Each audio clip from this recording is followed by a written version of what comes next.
Okay, so as this is the first video that I'm doing, I'll go ahead and introduce myself.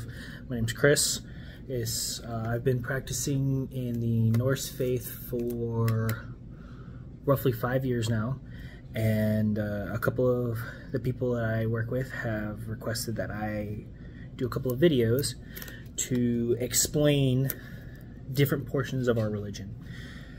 This is going to be the very first part of roughly about a 5-part or a 4-part series.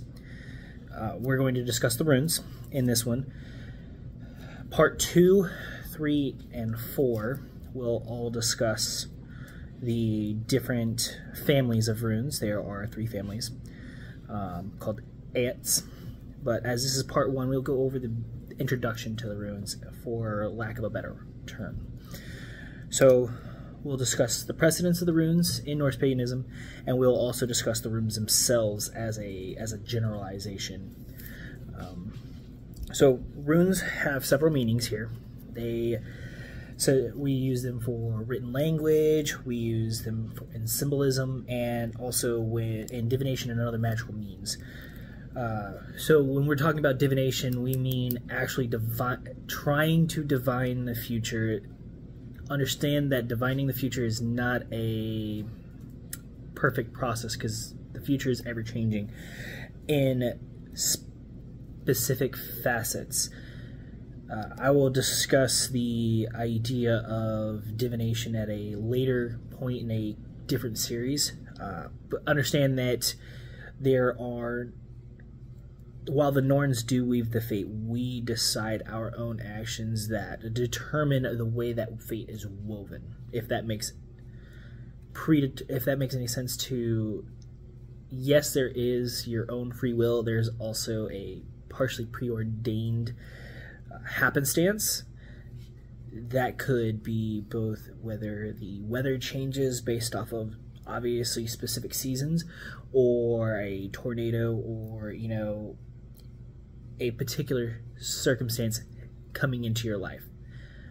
Your reactions to those will determine your future, if that helps. So, moving on to, we'll discuss how the runes came to be. There is a couple of different theories on this. Now, the 2 primary theories is that the runes have always been around since the Gungamnap, which is our term for the beginning. It's really the gap between Muspelheim and Niflheim. I will discuss that also at a later point. I will discuss the entirety of our origin story later. So they could have been there. The other theory that came to be is that after the explosion of the Gungamnap is when the runes were created themselves. Now, this theory also gives credence to the idea that they weren't created until the Well of Erd was around, and as well as the weaving of the weird. That is questionable, only because we don't have a specific time frame of when the Well of Erd was created, if it was created after the explosion or if it was created by Odin himself, which doesn't give a whole lot of credence, considering the fact that there is no creation story for Yggdrasil, who's one of the roots of Yggdrasil is sitting in the Well of Erd. Understand that it is a convoluted idea as of now, because we've lost so many documentation to Christianity, destroying it, as well as our own ineptitude with writing. We were a very oral tradition religion. So this is also on us for not understanding currently what the practices were. So based off of that, the runes, we'll just go on with the idea that the runes were created either before or immediately following the explosion of the Gungamnap.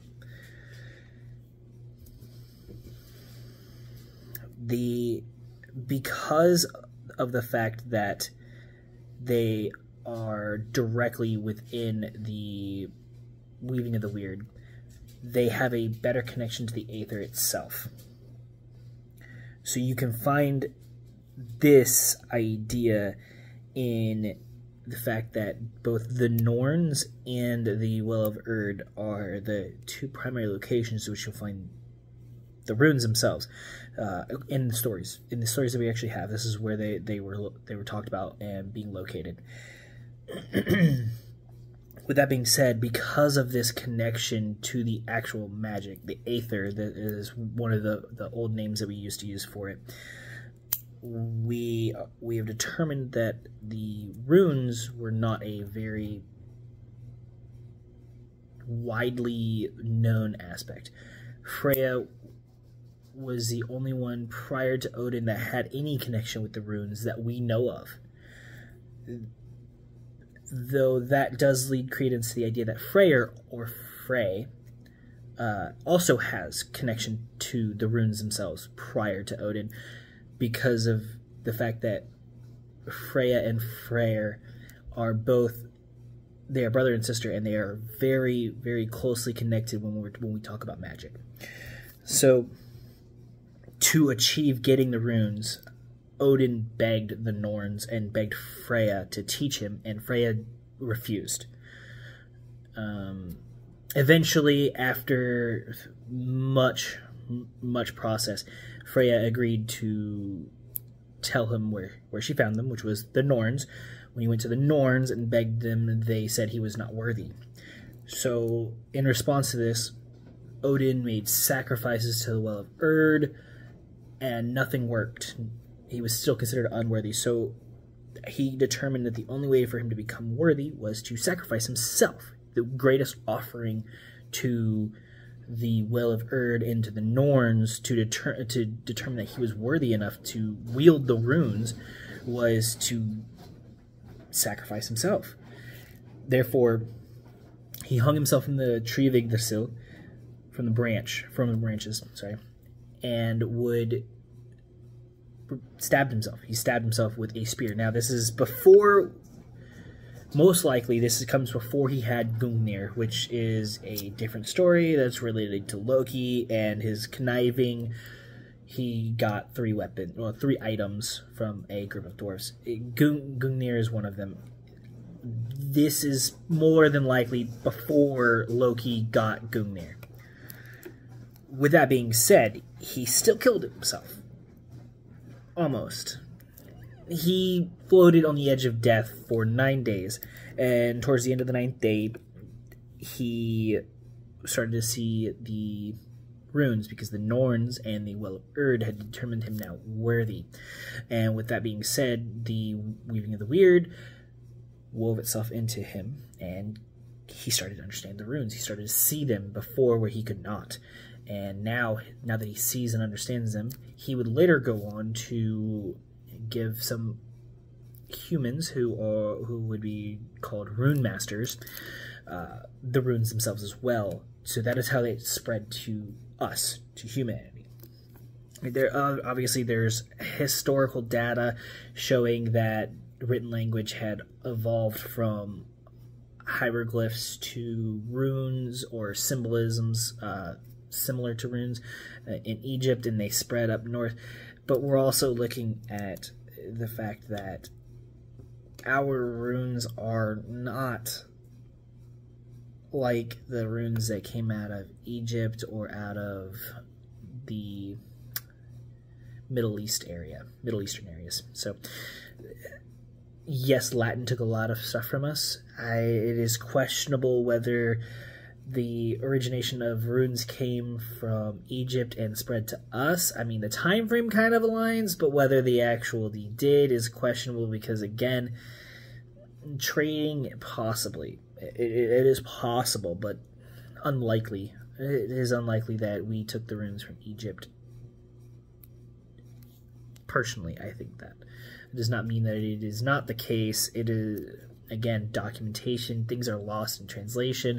And on top of that, we lost so much due to not only the fire in Alexandria, but the the cultural ravishing that Christianity brought upon Norse pagans in general. So, that being said, the runes are directly connected to the weird, which is they have a significantly better connection to the aether of magic, as we call it now. Knowing that, we'll move on to the idea of the runes. So, there's 3 Aets, the families of the runes. You're talking about, you have Freya's, questionably Heimdallr's, and Tyr's Aets.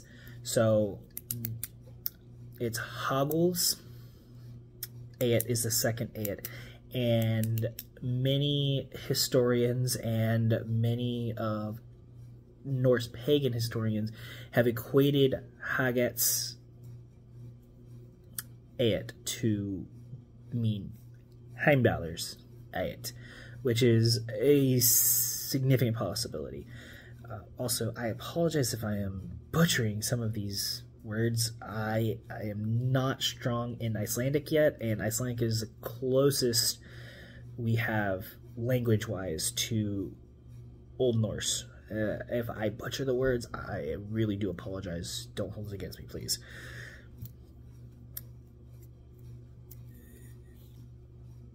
Speaking of the runes, we'll also just... Runic magic and European or neo-pagan magic are not the same. Not even remotely. European and neo-pagan magic is very similar, or if not identical to Wiccan or witch magic. Now, that's not to discredit this magic. It is powerful in and of its own right. But the difference is that while we still can use that magic, it is not the same magic as rune magic. Rune magic is based directly out of the runes themselves. So that means to draw upon rune magic, you have to draw the runes. Now, this is done through 2 means. So you can draw the rune, and you can blood it, which implies that you are actually blooding it. You will cut yourself, and you will put blood into the rune, which will activate the rune. The other option, if you are significantly connected to the aether, which usually you will find a seer for that, or a seer, or however you want to describe it, basically your magic caster within the community. That is how you're going to more directly connect without having to blood a rune. Most families these days will have somebody draw the runes, or somebody, if an item is gifted to them with the direct purpose of being a protective item, it will then be blooded by the family themselves, because it is the families needing to blood it so that it protects the family, rather than, say, I were to give an item to my buddy with a Tyr rune on it. If I blood it, then it would protect my buddy. That is the significance, because if we are blood brothers, it would automatically protect him. But unfortunately, rune magic is very specific.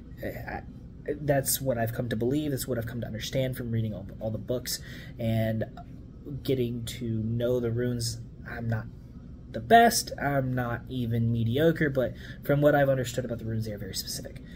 They have very specific, hence the reason why you're writing it down. It becomes a very direct point. With that being said, if the patriarch of the house bloods the rune, then obviously the household will receive the same level of protection, right? So that, if that helps with any guidance on that, that's what my recommendation for you is, if you choose to do so. Rune magic and the mastery of the actual runes themselves is nigh on impossible. You have to understand that the runes, they don't predate the gods. I personally believe they came after the Guggenheim, but it's highly possible that they predate the gods we have alive. They would have come into being at the same time Ymir did, which tells you that it does predate all of the current gods that we have, that we worship within the pantheon. Knowing that, the runes are very powerful. The fact that Odin had to nearly kill himself to get them means they have such a significant meaning within our religion that they are not so easily toyed with. You're not just going to understand them. If it took Odin 9 days hanging from the Yggdrasil trying to sacrifice himself to learn this, these are not something you're going to learn in your lifetime. It doesn't matter how many lifetimes you have, you will not master the runes. But that is okay. They are above our comprehension, and so that is not a bad thing for us. It's just an understandable thing. Understand, most of our religion is outside of common knowledge for humans. We cannot begin to understand the intricacies of what is rune magic. And in general, our whole pantheon is just filled with things that it's really hard for us to understand and believe. You can seek guidance from Odin and Freya, though. I strongly believe that I have felt when working with rune magic, I have felt, I won't say a guiding hand, but more of like an understanding of whether a particular rune is meant for that particular reason you're doing. You would not use maybe per se a singular rune for protection when you would have drawn a series of runes or a rune web to do so. And that's what I would say that's gonna be your best bet. If you don't know something, not only should you look it up, try to find the answers yourself, but when you're doing it, don't ask the gods to do it for you, but ask the gods for guidance, or try to connect to the Aether itself, and maybe you'll get some guidance that way as well. That is also possible. The runes are ever present. You're never going to get away from them. They are an ideological point that allows us to continue to study and grow closer to them, as well as the gods. This is something that you can never stop studying, because there's always something new to learn. There's always a new understanding with your connection with them. It's just like the gods. You're never going to be the best at understanding the gods, because the gods are both the gods, but we have very similar emotions to the gods, as we were created in their image. So understand that the runes are ever changing. They're ever progressing forward, and your understanding of the runes will do so as well. So I'm going to close out this part of the series, but I just want to point out that you'll never have to worry about running out of things to learn, and I encourage you to continue learning. And please hit the like and subscribe button. This is going to help me a lot, so I can see all the viewer base. And if you have a question, you want anything answered, and I'll do my best. I don't know everything. I'm going to be upfront and honest about that. There is so much about our religion that I do not know. I am learning, just as you are. From me, I am learning from other people. I have so many people that I talk to. I read books all the time. If you would like a link, or not, I don't have a link right now, but if you would like some recommendations on books to read, I can give you at least 7 different books that aren't directly related to our actual sagas. Just ask, shoot me a message, and I will do my best to answer at a reasonable time. I will update these parts roughly about once or twice a week. Depending on situation. I happen to be in the military, so if I am not able to get around to it, I will try to give you guys a heads up at the end of a video to say, hey, I won't be able to do a video next week, or however many weeks it may or may not be. That will be my thing to you guys, and if that does happen, I will try to pop out a couple of videos to kind of hold over, if that helps, if that's what you guys would like. But anyways, I'm going to end it here today, guys. Bye.